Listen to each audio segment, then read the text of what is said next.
Hello students, welcome to my YouTube channel, and today we are going to start a new topic, atoms. So basically we will study about the atoms today, atoms. Now let's see what we are going to study in this chapter. So first we will study about the atom. First we will see the introduction part. Introduction about the atom we will see. What is an atom? Second we will see the different models. First we will see the J.J. Thomson's model. J.J. Thomson's model of the atom. Then we will see about the alpha ray scattering experiment.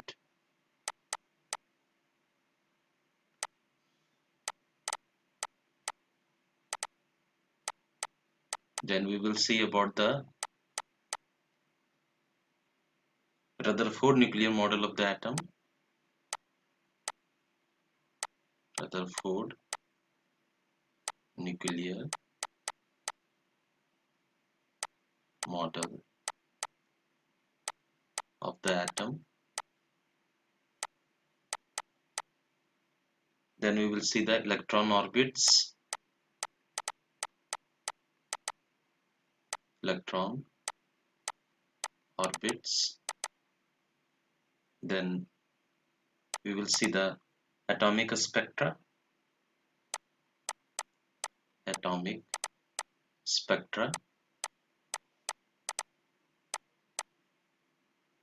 Then a spectral series. Spectral series. Then we will see Bose model, and then we will see the energy levels, and 10th topic is the line spectrum of the hydrogen atom. The line spectrum of the hydrogen atom. Of the hydrogen atom. And we will see the de Broglie explanation of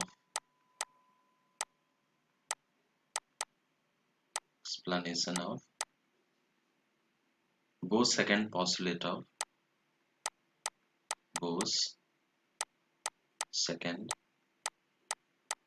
postulate of quantization.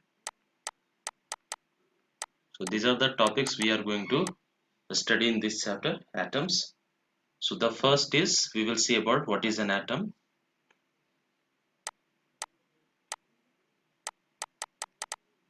So first is the atom. So we will see about the atom, some of the important points about the atom we will see. The first point about the atom is number one. The first point is the smallest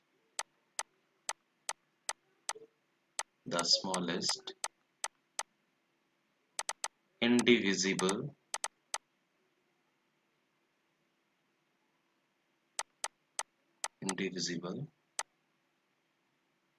particle of an element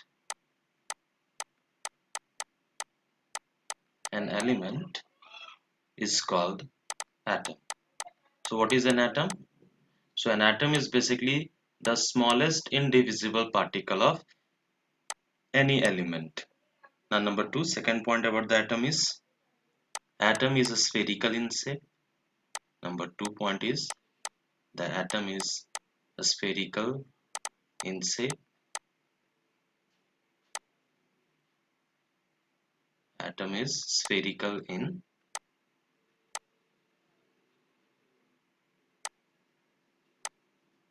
is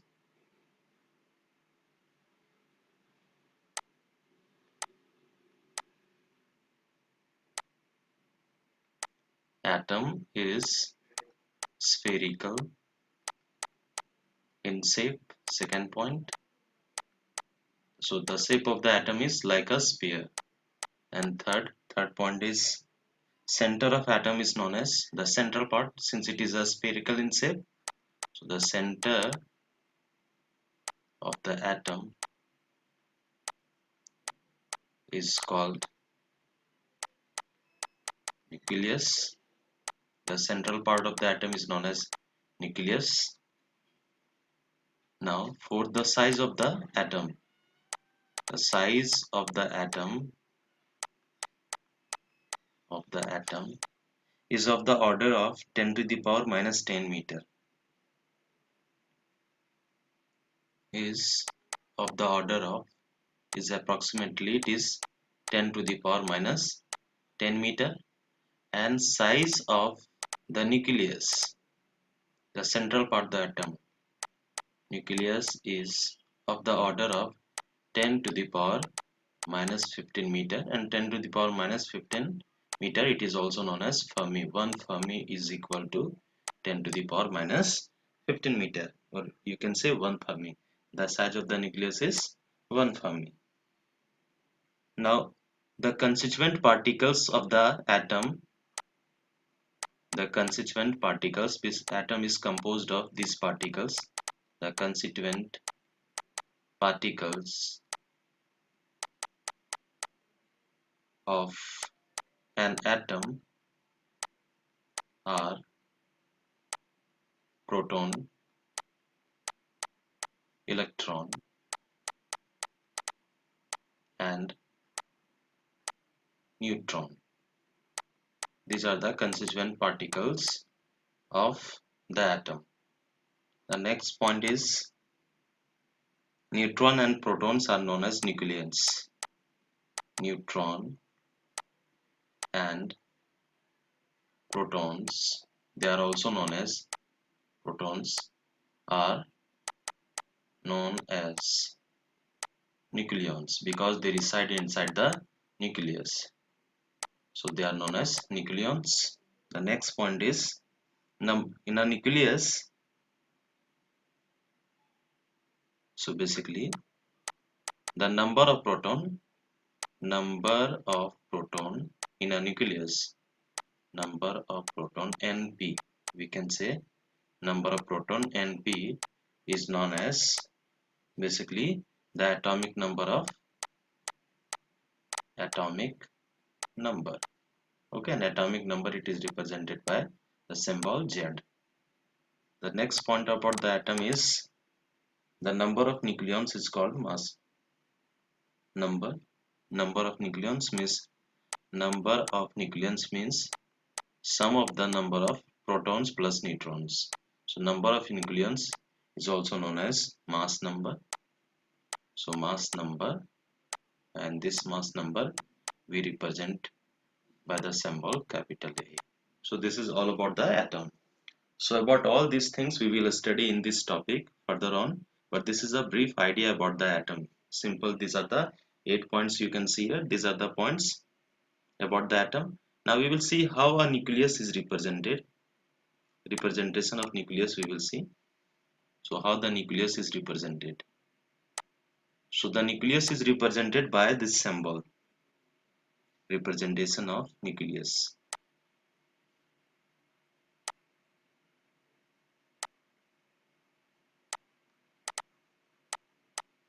Representation of nucleus.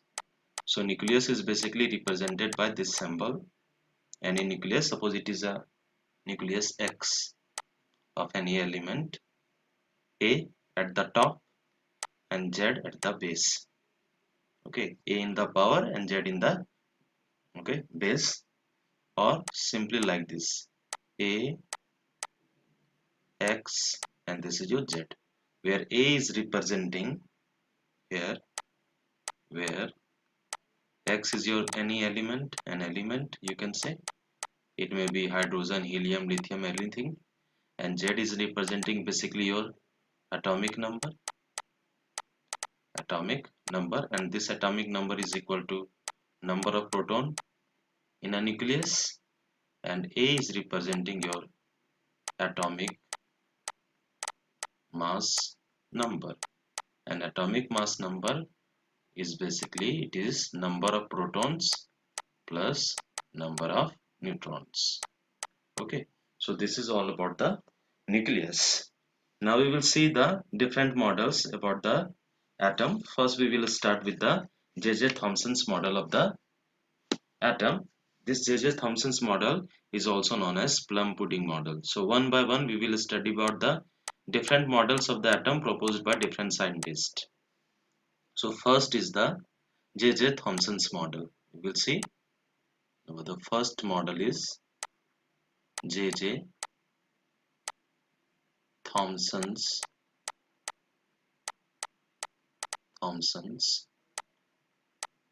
model of an atom, and this model is also known as plum pudding model. Okay, so the J.J. Thomson's proposed the model about the atom. According to this model, an atom is a spherical in shape. So we will see the some key features of this model. Number one, the atom is a spherical in shape. Atom is spherical in shape. According to this model, the shape of the atom is a spherical in shape. Now positive charge is uniformly distributed over the entire atom. The second feature of this model is in an atom, basically in an atom, the positive charge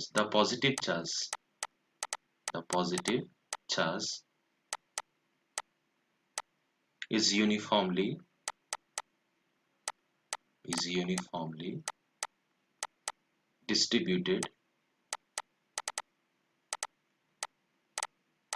distributed over the entire atom. This is the second bottom. This is the second point. The second point is the positive charge is uniformly distributed over the entire atom. Now third point. So the third feature of this model is negatively charged electrons are embedded in it. Negatively charged electrons are embedded in it. In it means in atom, just like the seeds of the watermelon. That's why this is also known as plum pudding model. Now next point is the electrons are arranged in such a way that their repulsion is balanced by their attraction with the positively charged matter or the atom. Or electrons inside the atom, electrons inside the atom are distributed or arranged, or you can say arranged in such a way that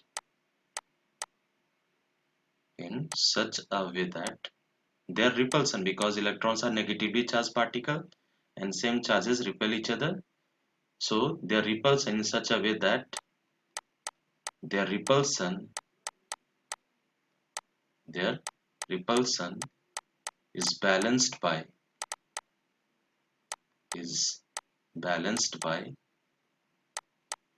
their attraction with the positively charged matter, by their attraction with positively charged matter, that is positively charged atom. Positively charged matter.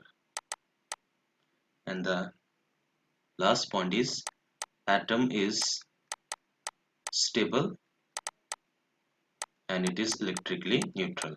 Stable and neutral. So these are the points, or these are the main features of the J.J. Thomson's model. According to J.J. Thomson's model, the atom is spherical in shape, and basically it is positively charged.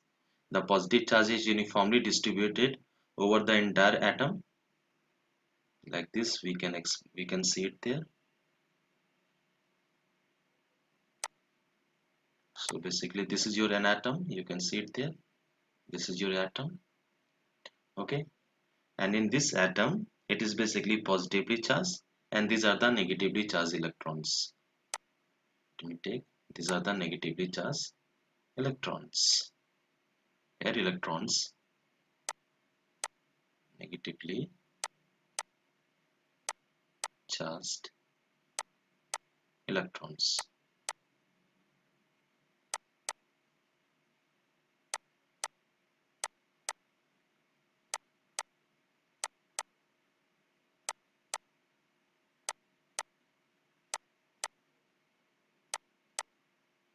You can see it there. These are the negatively charged electrons, and inside entire the atom, basically positive charge is distributed over the entire atom. So these are the positive charges. You can see it there. I am representing with the dot line.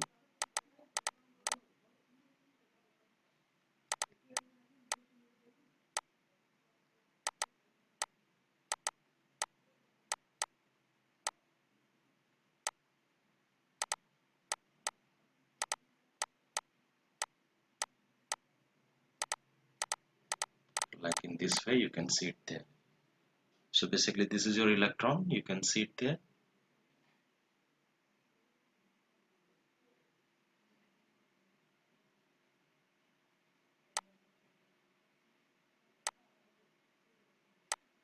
These are your electrons.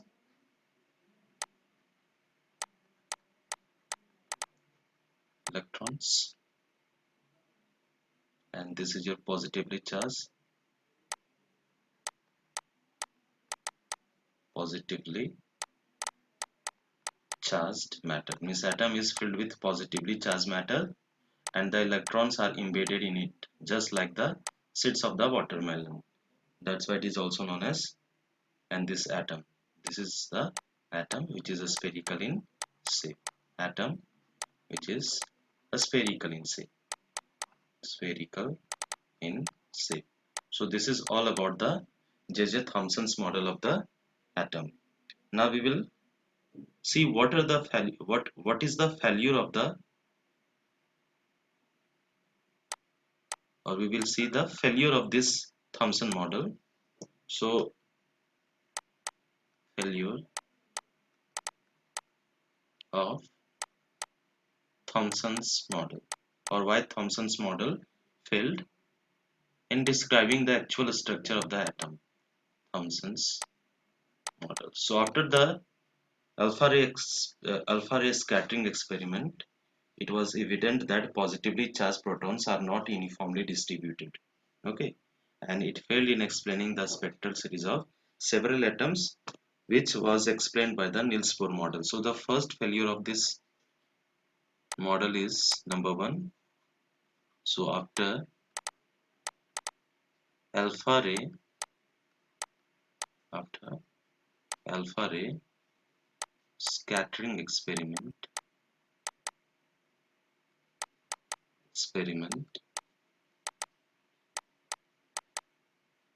it was evident that it was evident that positively charged protons, positively charged matters, or protons, we can see positively charged matters are not uniformly distributed, uniformly distributed. Number two, second point is It failed in explaining a spectral series of atoms. It failed in explaining the spectral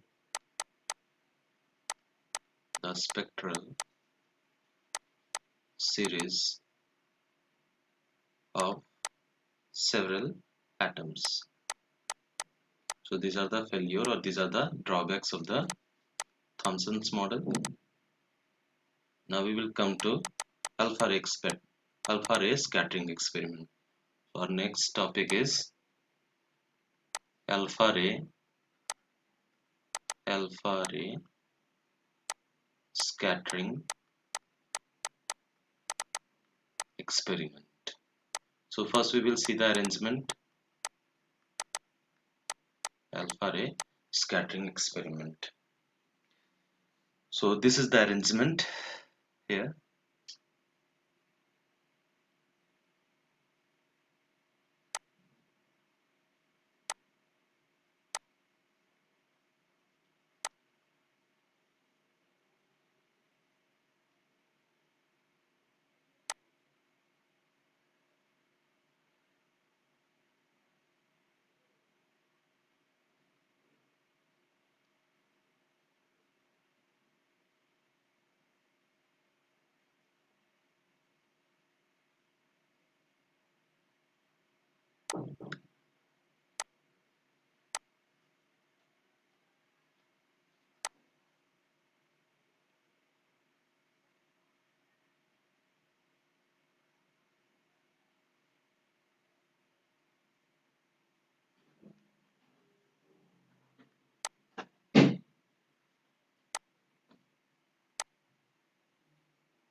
So this is the experimental arrangement in the alpha ray scattering experiment.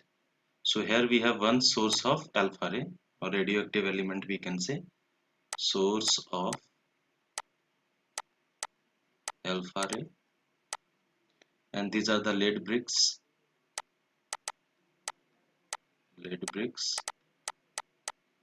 and this is your very thin gold foil, and from this source of alpha ray, beam of alpha ray is allowed to pass through this thin gold foil that you can see. This is allowed to pass through this thin gold foil. So here is basically your beam of, you can see, this is the direction in which the ray, here is the beam of alpha ray. Beam of alpha ray is allowed to pass through this thin gold foil. Then it is observed that the most of the alpha rays are passing without any deflection. Okay, most of the alpha rays, they are passing without any deflection. And here one detector is there. This angle we can take this angle as angle theta. Let me take this angle theta. Now from this experiment it is observed that most of the alpha rays are passing without any deflection. These are the rays, you can see it there.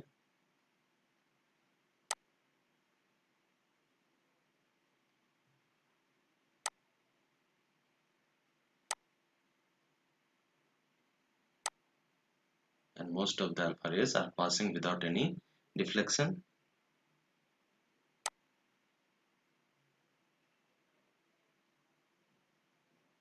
Some rays are suffering some deflection, and this is your ZN screen.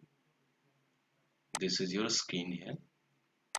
This screen is known as ZN screen. Here one screen is there, and this on this screen it is observed, and here is one detector which can detect the alpha rays. This is your basically detector. This is your detector, microscope detector, or it is microscope. Okay, so and this direction also let me choose.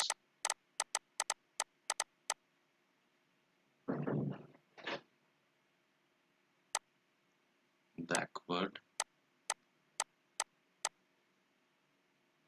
scattering of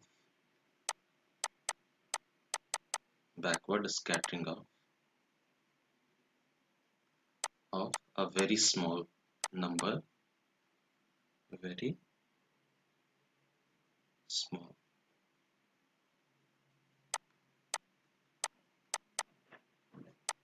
1 in 8,000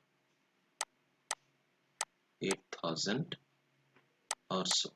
So this is the setup of the alpha ray scattering experiment. You can see it there. The alpha ray is allowed to pass through this thin gold foil, and these alpha rays are obtained on the zinc sulfide screen. Then it is observed that basically most of the rays are passing through this thin gold foil without any deflection. They are passing in a straight direction. Means most of the alpha rays are passing through this thin gold foil without any deflection. And some of the rays, very few rays, it is observed that they are suffering a minor deflection from their actual direction, actual path, and very few, 1 in 8,000. If you are allowing 8,000 alpha rays to pass through this thin gold foil, then you will observe that in 8,000 or more than that also, in 8,000 basically one ray is suffering a backward scattering. So from all these observations, what are the observations, we will see one by one.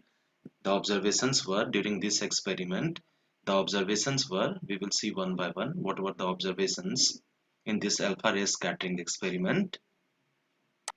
So these were the observations in alpha ray scattering experiment. You can write down. So these are the observations.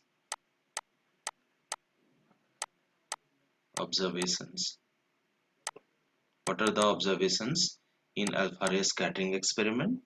So the first observation is most of the alpha rays. Number one, most of the alpha rays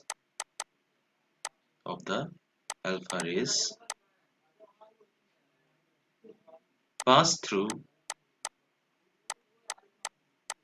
this gold foil without any deviation.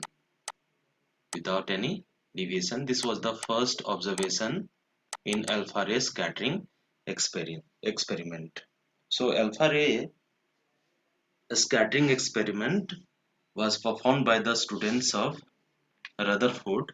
Jigar and Marsden were the student of the Rutherford, and they performed along with the Rutherford, they performed the alpha ray scattering experiment, and this is your setup.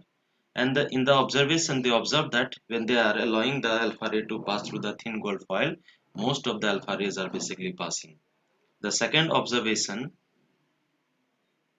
in this alpha ray scattering experiment is, the second observation is number 2. The second observation is very few of the alpha rays deflected deflected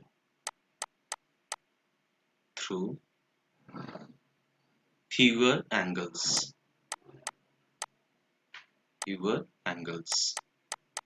So very small angle, through very small angle, very few rays deflected. And third, very less, very less, almost 1 in 8,000 or so, more than that, suffer backward deflection. Suffer backward deflection. And from this experiment, they came into conclusion about the atom. So now we will see the conclusion. What is the conclusion after this observation, these observations in alpha ray scattering experiments?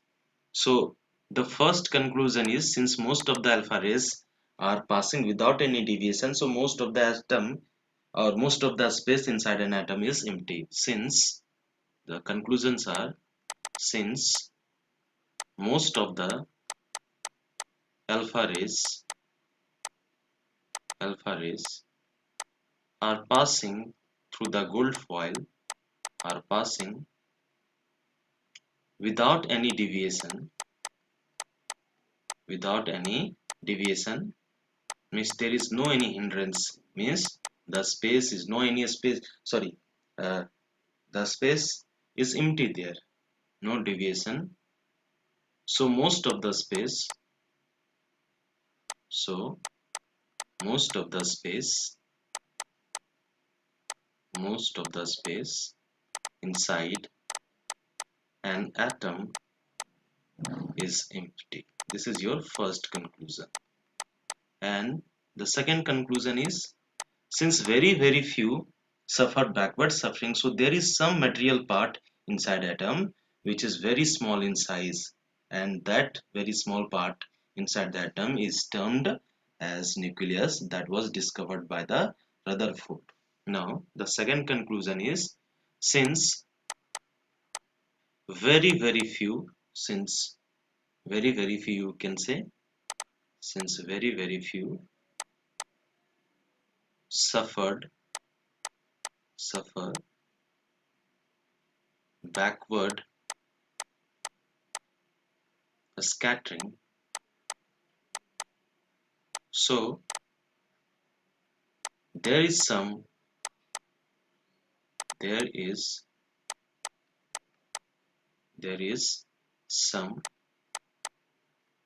material part inside an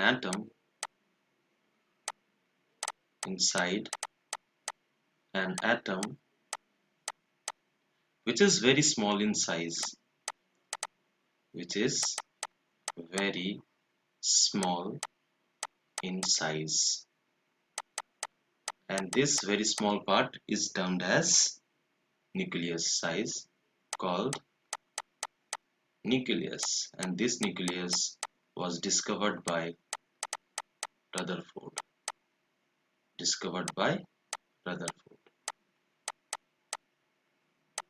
Okay, so this is the second conclusion. Now fourth, nucleus is positively charged since it is deflected by alpha ray, because alpha ray is also positive, because it is a helium nucleus, so it is positively charged, so nucleus is also positive charge. So it comes about the nucleus is positively charged. Why? Because it is deflecting the alpha ray. Since it deflects alpha ray. Okay, so positive charge repulsion will be there, and this is your third point basically. And fourth point is nucleus is surrounded by a cloud of electrons whose total negative charge is equal to the total positive charge of the nucleus. This is the fourth conclusion basically. This is your third. Fourth conclusion is nucleus is surrounded by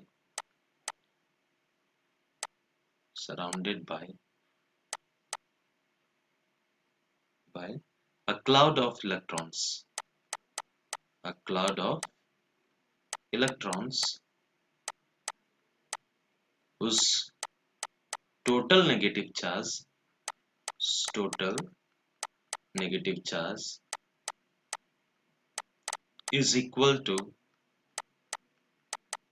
the charge of nucleus. So this is the next conclusion from the alpha ray scattering experiment, and the final one is electron revolves. Electrons are not stationary. Electrons revolve around nucleus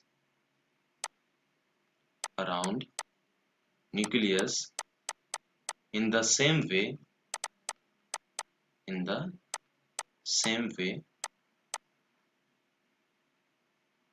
same way as planets. All the planets are revolving around sun, so as planets do around sun. So this is all about the alpha ray scattering experiment and observations and conclusion from the alpha ray scattering experiment. So if we will plot a graph between the number of particles, alpha particles scattered and scattering angle, so this is the graph basically. So graph we can plot. So this is the graph when it is plotted between the number of alpha particles scattered and the scattering angle. This is your graph.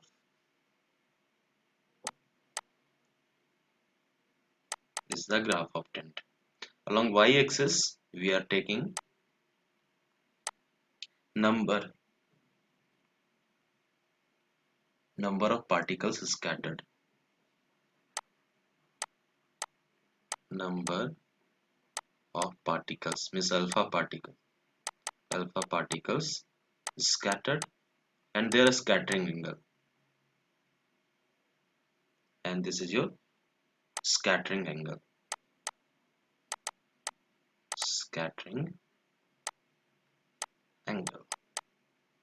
So from here we can take the interval 0, 20, 40 scattering angle, 60,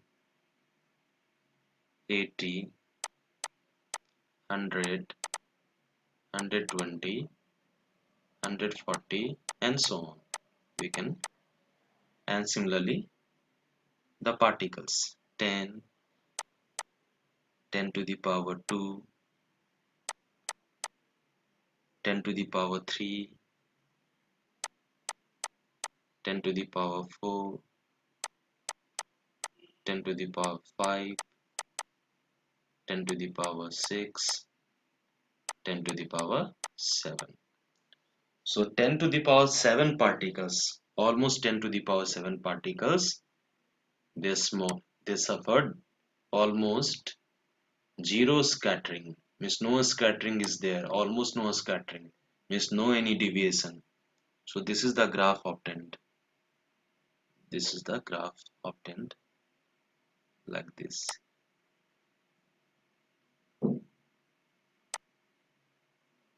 This is the graph obtained. Here you can say 10 to the power 7, 10 to the power 6, okay, 10 to the power 5, 10 to the power 4, like this. You can see here. It will go below downward. So as the scattering angle is increasing, the number of scattered particles is very less. So this is the graph obtained after this alpha ray scattering experiment. Now we will see one important term here, that is impact parameter. and alpha particle trajectory. This is the new topic. Now we will see impact parameter,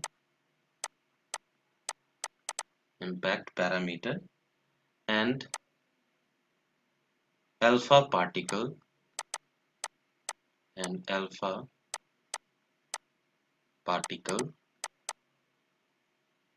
trajectory. Alpha particle trajectory. So the perpendicular distance, first we will see what is the impact parameter. So the perpendicular distance, the perpendicular distance, the perpendicular distance of the initial velocity,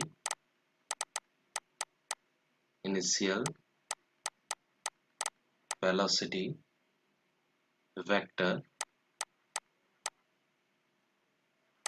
of the alpha particle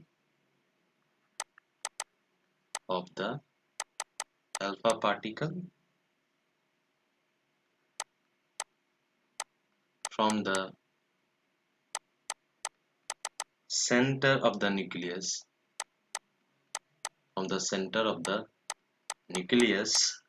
is known as impact parameter, is known as impact parameter. Now we will see from the diagram.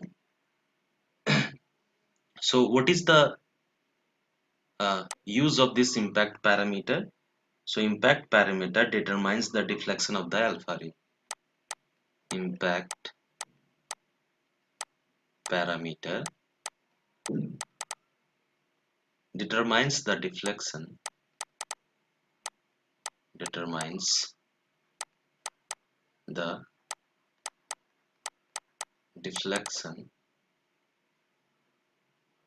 deflection theta of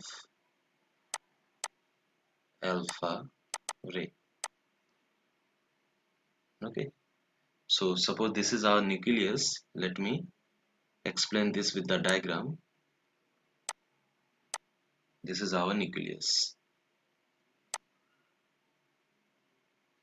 This is the nucleus. Sorry, this is the atom. Now we need to choose the nucleus also. This is our nucleus, a positively charged nucleus at the center. This is our positively charged nucleus. You can see it there. This is our positively charged nucleus. Okay. Now this is the center. Let me take the axis.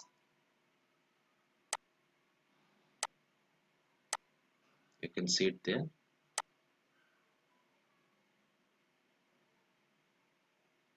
Okay, this is the line which is passing through the center. Now we can take the rays here. One more ray which is close, very close.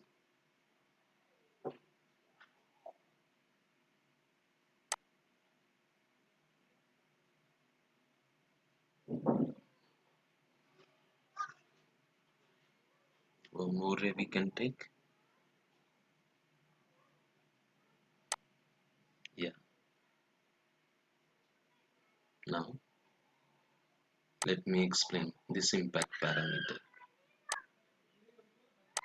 So if the rays, alpha rays, are passing through this atom away from the center of the nucleus, they are suffering a zero deflection, and this ray which is exactly striking the nucleus, so after striking it is retracing its path, means this angle of a scattering is maximum here. You can see it there, and those ray which is striking the edges or which is passing near to the edges of this nucleus, they are suffering a minor deflection. Here you can see it there, and this is known as impact parameter. If we can define the impact parameter, this any ray we can define the impact parameter for any ray. This is known as basically impact parameter. For this ray we can define, suppose this is your ray number 1, okay, which is passing through the central line, and this is your ray 2, ray 3. Impact parameter we can define, this is basically impact parameter, the perpendicular distance of the initial velocity vector of the alpha particle from the center of the nucleus. Okay, this is the central line and center from the nucleus, and suppose initially from here one alpha ray has started this velocity, so this perpendicular distance is known as impact parameter, and this impact parameter we can denote by the symbol B. Impact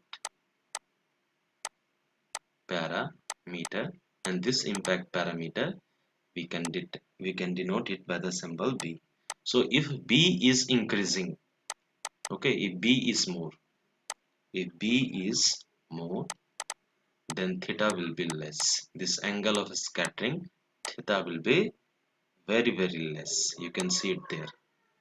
Okay, for this it is almost 180 degree because its impact parameter is more. You can see it there, this impact parameter is more here. So impact parameter is more, then angle of deflection, this angle of deflection is, sorry, here it is not 180 degree flexion, it is 0 degree deflection here basically. Just for a correction here, it is not 180 degree, it is 0 degree deflection here. Okay, this central line is 180 deflection. So if B is more, the angle of deflection will be very less, and if B is less, means impact parameter is less, you can see, which is very closer to the nucleus, and if B is less, then angle of deflection will be more. So basically impact parameter determines the deflection, and this is all about the impact parameter. Okay, now we will move to the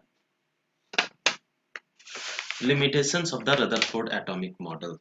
Okay, so this is all about the Rutherford atomic model, alpha ray scattering experiment, Rutherford model. Now we will see what are the drawbacks of the Rutherford atomic model.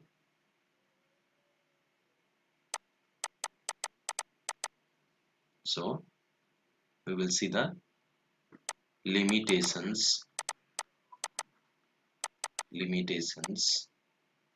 of Rutherford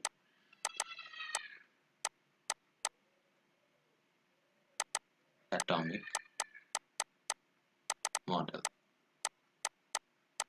Okay, so according to the electromagnetic field theory, when a charged particle is accelerated around another charged particle, it emits the radiation, electromagnetic wave. When a charge is rest, let me explain the limitation. The first limitation of the Rutherford atomic model. According to Rutherford atomic model, the central part of the atom is known as nucleus, and around the nucleus, electrons, which are negatively charged particles, are basically, they are in the circular motion. Circular means accelerated motion basically they are. So we know if we charge at rest, number one, charge Q at rest, okay, they will produce the electric field in the space. Charge Q in motion, okay, inside a conductor, charge Q in motion, they will produce magnetic field. And suppose charge Q is in accelerated motion, charge Q is in accelerated motion,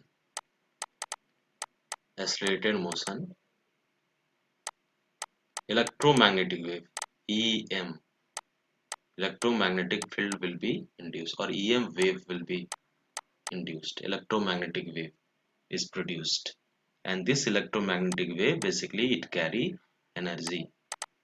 Okay, so similarly, according to Rutherford model, this is your positively charged nucleus, and around this positively charged nucleus, electron is revolving. Okay, this is your electron. This electron is revolving around this positively charged nucleus. But according to electromagnetic field theory, when a charge is in accelerated motion, this concept you can see it there, this concept, when a charge is in accelerated motion around another charge, it will emit the electromagnetic wave. Electromagnetic wave means basically it is emitting the energy. So we can say that if suppose this is your positively charged nucleus and this is the electron, it is revolving around this center here. Okay, let me take this.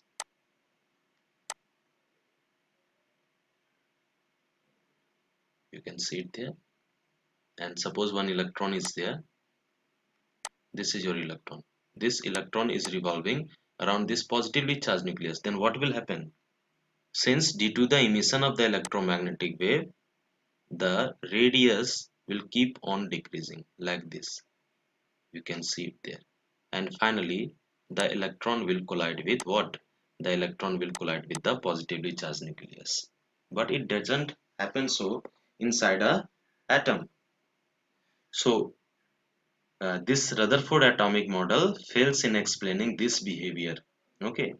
Number two is the second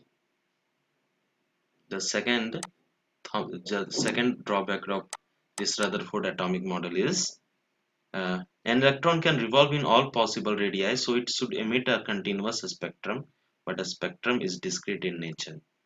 So in Rutherford atomic model, an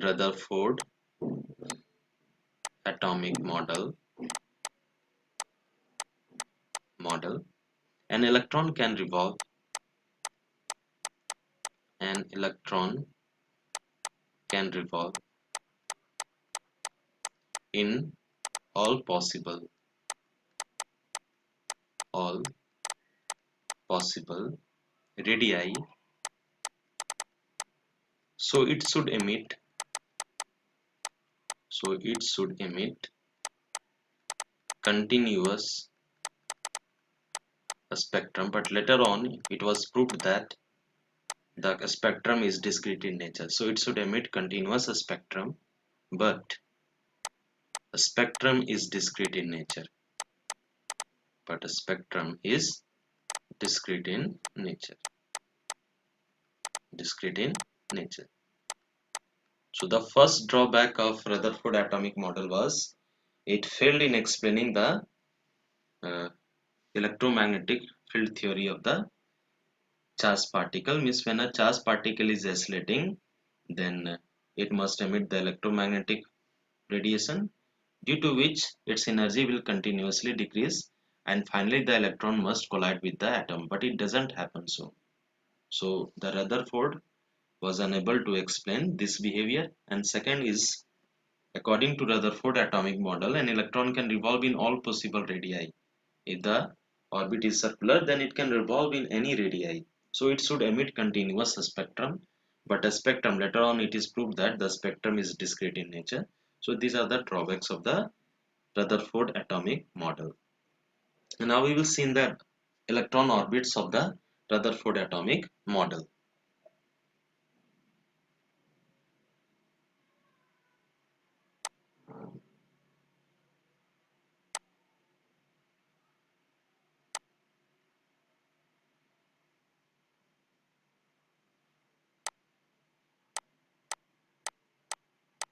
Now we will see about the electron orbits.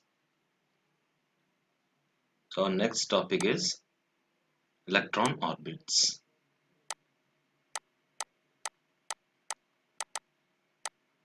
Electron orbits. So according to Rutherford atomic model, the atom is a spherical in shape. Okay, and this is the orbit of an electron. Here we can take, this is our positively charged nucleus at the center. This is your positively charged nucleus at the center, and this is one electron. This is your electron having mass me, or m we can take, and velocity v. and velocity v we can take. This is the radius of the orbit and this is the velocity. The velocity is v.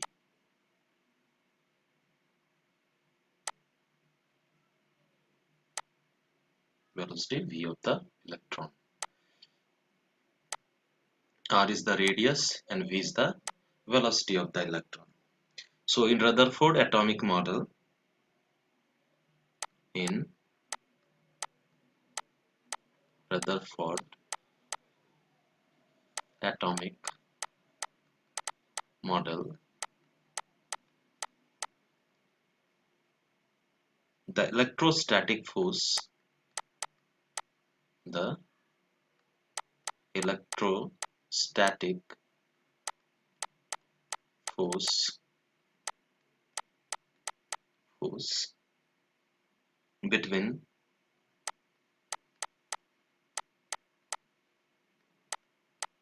negatively charged electron, negatively charged electron and positively charged nucleus provides the necessary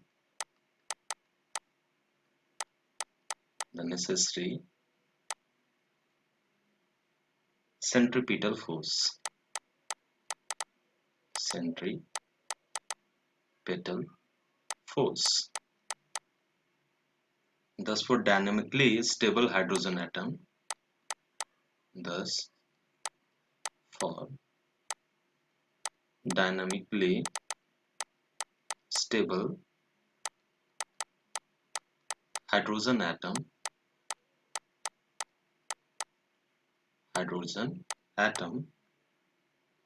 electrostatic force between positively charged nucleus must provide the necessary centripetal force, F centripetal.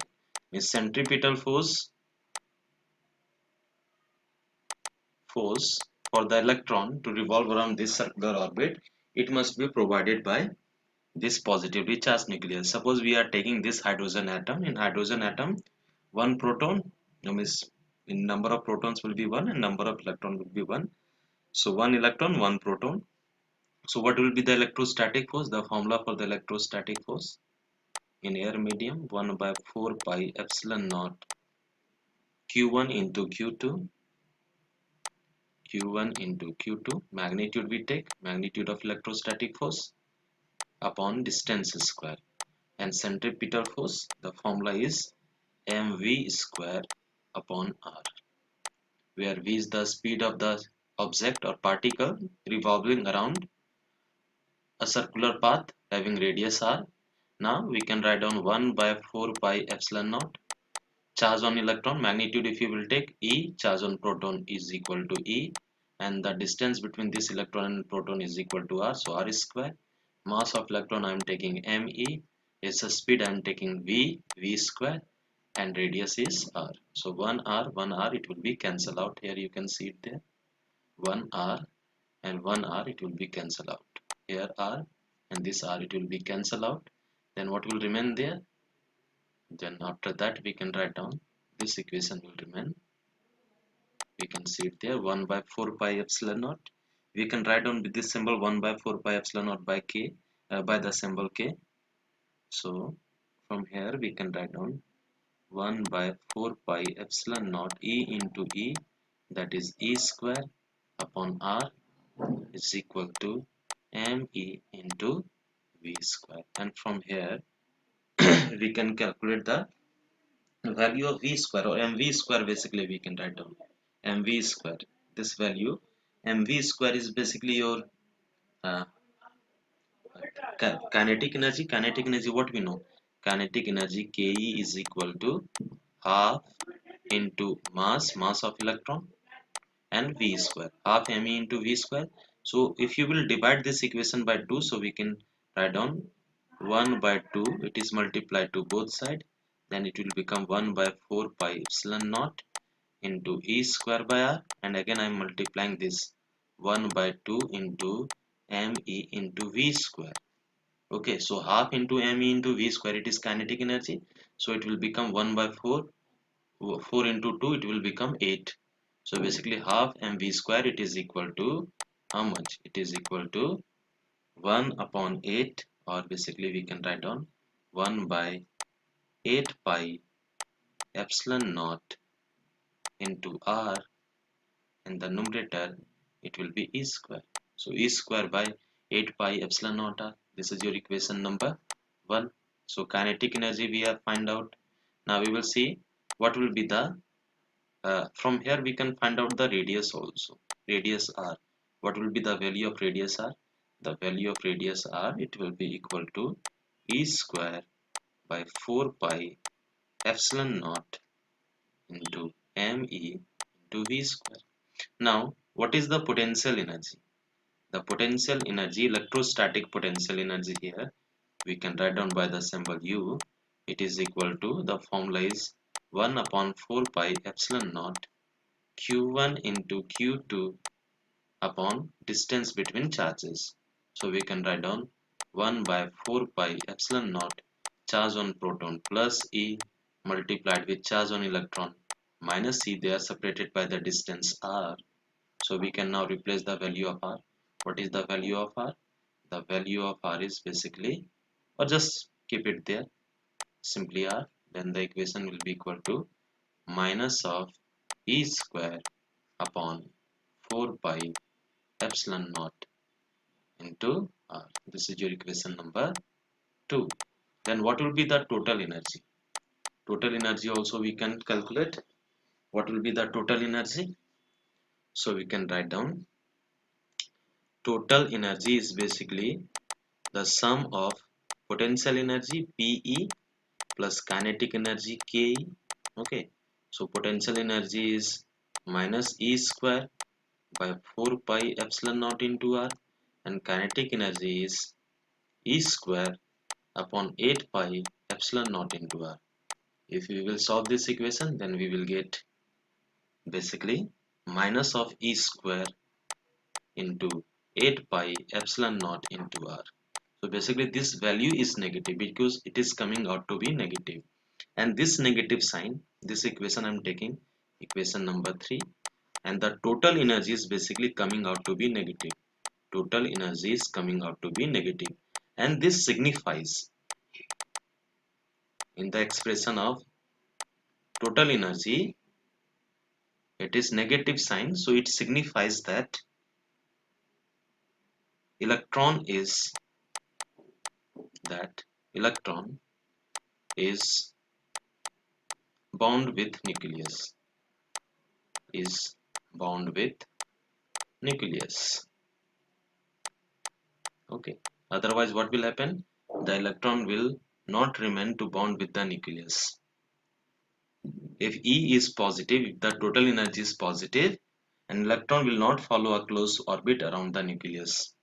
Okay, so if the total energy is positive, if it is negative, it signifies that electron is bound with negative. Otherwise what will happen? Otherwise electron will not follow a close orbit uh, around the nucleus. If total energy, if TE is positive, then electron will